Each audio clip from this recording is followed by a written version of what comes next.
Hey, how's it going, friends? Welcome to VR Revelations. Thank you for tuning in. Make sure you give the video a like and make sure you subscribe for future content. So, just how big can nuclear weapons get, or nuclear explosions? Well, we're going to take a look right here. I'm going to show you just how big these explosions can get and just how devastating they are.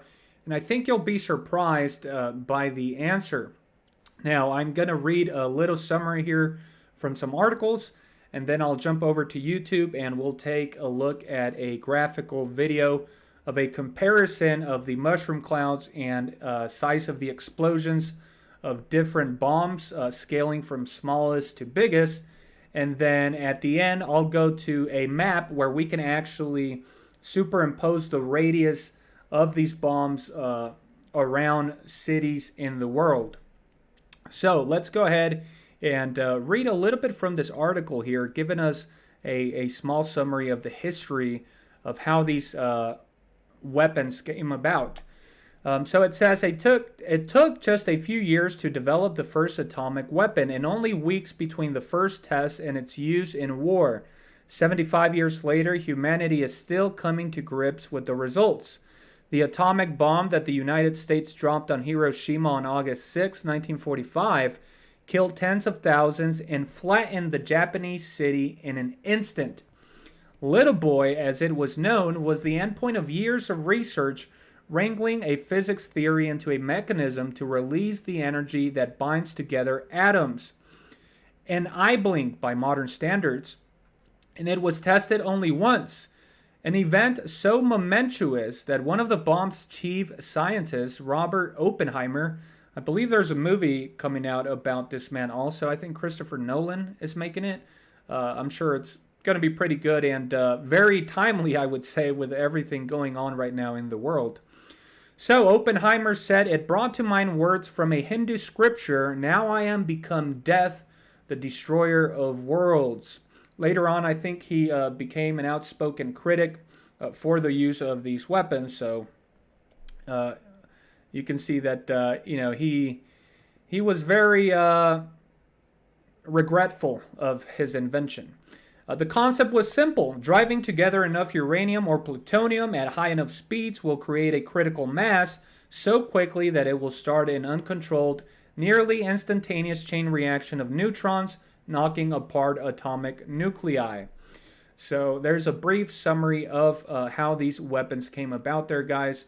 Now let's go over to YouTube, and we can actually take a look here at this video making a comparison of the explosion of these weapons. So let's go ahead and take a look here.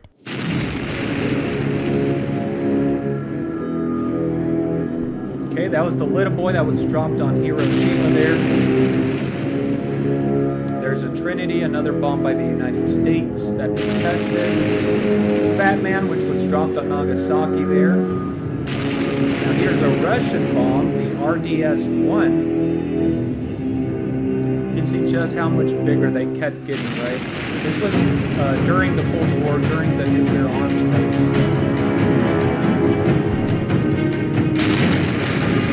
Wow, look at this one, Ivy Mine by the United States.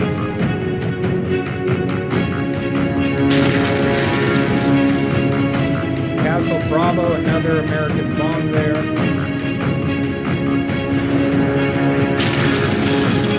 B-41, wow. It's the most powerful bomb ever detonated by the United States. Wow, look at this one. So this is the biggest explosion ever. Of course, they stopped testing bombs after this. I think the U.S. and Russia came to an agreement to stop the arms race, which, you know, it doesn't mean they didn't make bigger bombs, but this was the last huge bomb that was tested, as you can see here, and it was supposed to be much bigger, but scientists actually reduced the yield by 50% because they feared that it would create like a hole in the ozone. But just look at how much bigger this is. You can see down here they have the Little Boy, which we saw at the beginning, and look how much smaller that is. It's incredible and terrifying.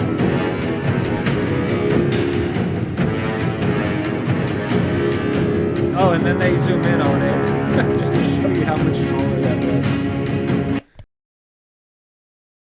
Now, keep in mind when the Japanese saw the little boy explode, they thought it was like an act of God, and they surrendered.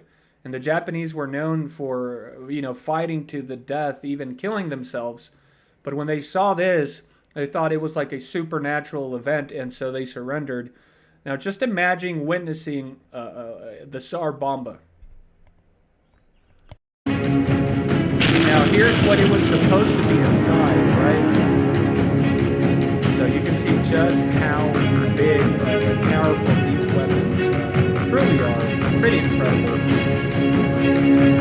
And I believe they show, just for fun, the asteroid that supposedly took out the dinosaurs.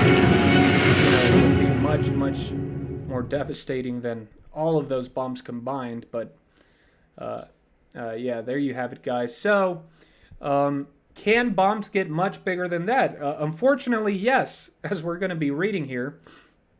So, it says here, the Tsar Bomba was the largest nuclear bomb ever, as we just saw, yielding an explosion equivalent to 57 megatons of TNT, 10 times more powerful than all of the combined munitions used during World War II. It's theoretically possible to build a nuclear bomb more than 100 times as powerful as the Tsar Bomba, but it wouldn't at all be practical. Thanks to bans on nuclear testing and the enlightened realization that nuclear weapons existentially endanger all life on Earth, it's unlikely that we would ever see such a thing. Well, not very unlikely now, is it? It says, on the morning of October 30th, 1961, airmen on board a modified Soviet Tu-95 bomber dropped a 60,000-pound metal monstrosity that they were transporting from the plane's bomb bay. A gigantic parachute attached to the 26-foot-long device slowed its descent through the vacant skies above Novaya Zemlya, the remote northern Russian archipelago in the Barents Sea. The plane's pilots then turned the aircraft around and flew as fast as possible.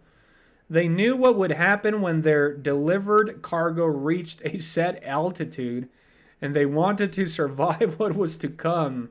Wow, talk about bravery, huh? At 30 miles distant, they saw the explosion, then heard and felt it.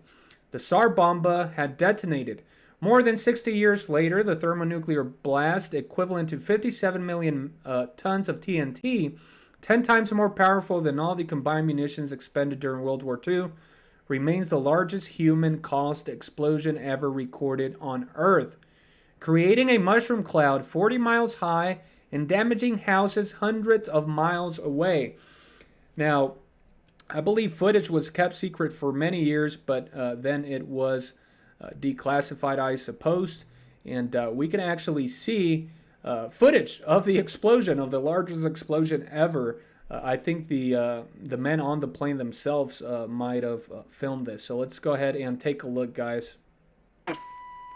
Keep in mind, this was in 1961, so just imagine what these governments have now, with intercontinental ballistic missiles being able to deliver them across the world. К точке взрыва. Высота 4000 метров. Осталось 3 секунды. 2, 1, 0.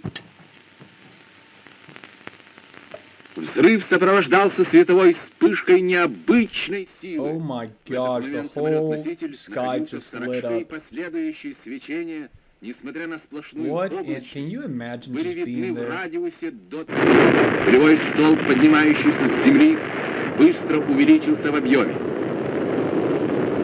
Через несколько секунд после взрыва диаметр полевого столба составлял около 10 километров. Wow. Увеличиваясь в размерах, облако медленно поднималось вверх. В своем конечном развитии оно достигло высоты 60-65. Oh my goodness, that is incredible, guys. So, can bombs actually get bigger than that? Yes, they can actually, according to scientists, get infinitely bigger, so long as they have the resources and the capability to carry these weapons, as we're about to read here. The Tsar Bomba already demonstrated this. Originally designed to have a 100 megaton yield, its Soviet makers had to downsize it because it would have been too large to fly in any Soviet aircraft.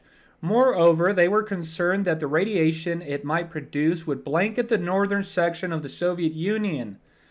Bigger nuclear bombs could be crafted by building them with multiple stages. A conventional bomb sets off a fission bomb, that sets off a fission bomb, that sets off a larger fission bomb, and so on. American theoretical physicist Ted Taylor, credited with developing the smallest, most powerful, and most efficient fission weapons for the U.S., noted that you could theoretically have an infinite number of bombs connected to make one giant bomb. This got Edward Teller, the father of the hydrogen bomb, excited. What a madman. It got him excited. In 1954, he apparently proposed a 10,000 megaton nuclear weapon to the U.S. government officials. What in the world?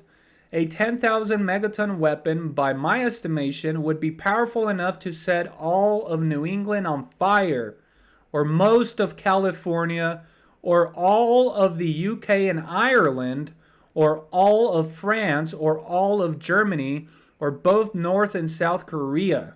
Alex Wellerstein, a historian of science and nuclear weapons and a professor of the Stevens Institute of Technology, wrote. Yeah, we're doomed, guys. We're definitely doomed. Thankfully, Teller's fascinations were notoriously frenetic, and this idea soon fell by the wayside. That didn't stop others from theorizing, however. In the 1970s, scientists at Lawrence Livermore National Laboratory conducted supercomputer calculations which showed that a thermonuclear combustion wave could be initiated inside a larger vat of liquid deuterium. Deuterium is an isotope of hydrogen that contains a neutron in addition to one proton in its atomic nucleus, and it is widely used as fusion fuel in thermonuclear weapons.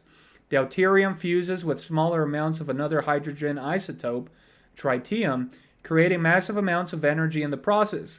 The calculations showed that a nuclear bomb filled with 212 tons of deuterium would produce a 5,200 megaton explosion.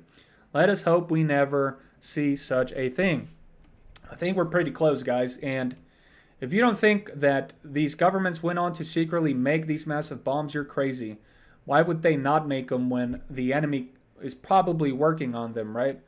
So anyways, let's go to this website here. You can Google it, guys. It's called Nuclear Secrecy, or you can just type in nuclear map superimposed, and pretty much you can see what the effects of different bombs would be around the world. So it's a pretty cool map. So as you see here, I'm gonna, just as an example, I'm gonna use New York. And let's go ahead and choose one of the bombs that we've been seeing. Let's go for the little boy. Let's start with the smallest. So this was the bomb that was dropped on Hiroshima. So I'm going to click the option to show the casualties here, and then I'm going to click detonate. And you can see the blast radius of what the little boy would look like there in the middle of New York. So I believe New York has around 8 million people, the population, just that area.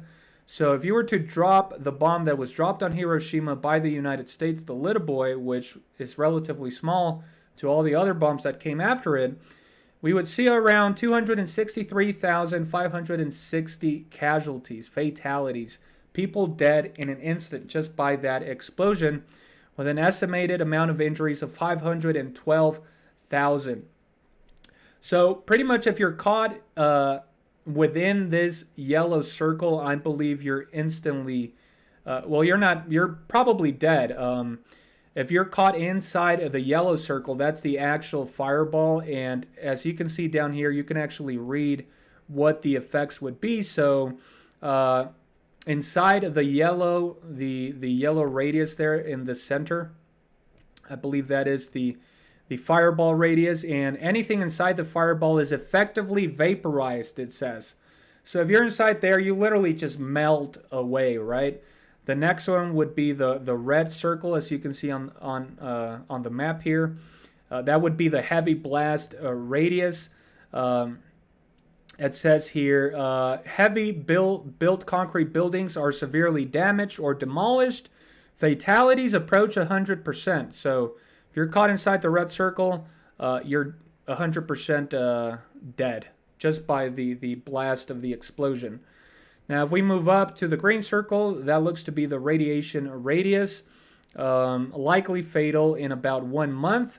So you would be exposed to radiation, and you would probably die within a month by radiation, which would be horrible. And then if we move over to this gray area here, that would be the moderate blast damage radius. Here it says, most residential buildings collapse. Injuries are universal. Fatalities are widespread. The chances of a fire starting in a commercial and residential damage are high, and buildings so damaged are at high risk of spreading fire. All right, and then let's take a look at the yellow circle. So the yellow circle is the thermal radiation radius. It says third-degree burns extend throughout the layers of skin and are often painless because they destroy the pain nerves.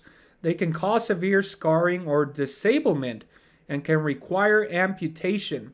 100% of probability for third-degree burns, which honestly might be worse than death.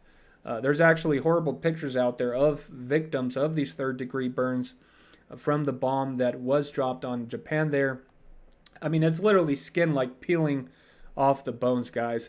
But again, that's just the little boy, which was 15 kilotons.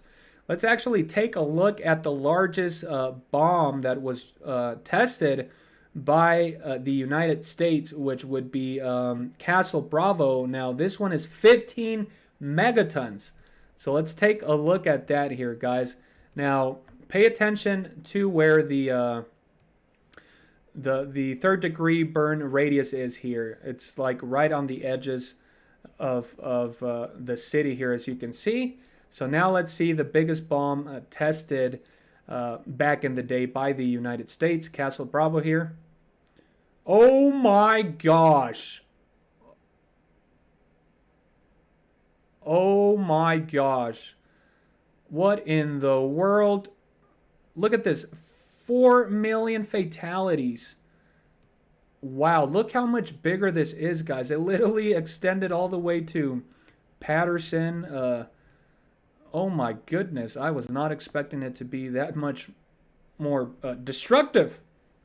Wow, incredible. So let's actually take a look now at the biggest bomb ever detonated, which would be the Tsar Bomba. This one, Castle Bravo, was 15 megatons. The Tsar Bomba is 50 megatons. So where do you think this one's going to be? I'm sure I'm going to have to zoom out here on the map. Let's take a look at the Tsar Bomba dropped by the Russians. Wow. Okay, so it didn't get as big as the difference as we saw previously from the smaller one, but just look at this, guys. And this is one bomb. Keep in mind that the United States and Russia both have, according to official reports, over 5,000 nuclear bombs. And I'm sure a lot of those are much bigger than the Tsar Bomba. So when you hear people say that they literally have city destroyers, it's not a fairy tale, guys. It's reality. That's why everything going on right now is so terrifying. And that's why a lot of people are worried about a World War III or a nuclear conflict. But it seems like the leaders are completely unaware of all this stuff, which is insane. So I believe we can actually take a look at what the Tsar Bomba was originally supposed to be, 100 megatons. So let's just go ahead and take a look at that. Wow. Oh my goodness. Wow. That is incredible, guys. Look at that. Now, remember that scientist was trying to do he suggested a 10,000 megaton bomb.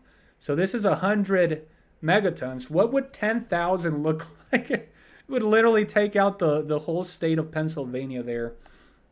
Now, there's thousands of these bombs out there. Again, that's why people say we have the power to destroy the world many times over. But there you have it, guys.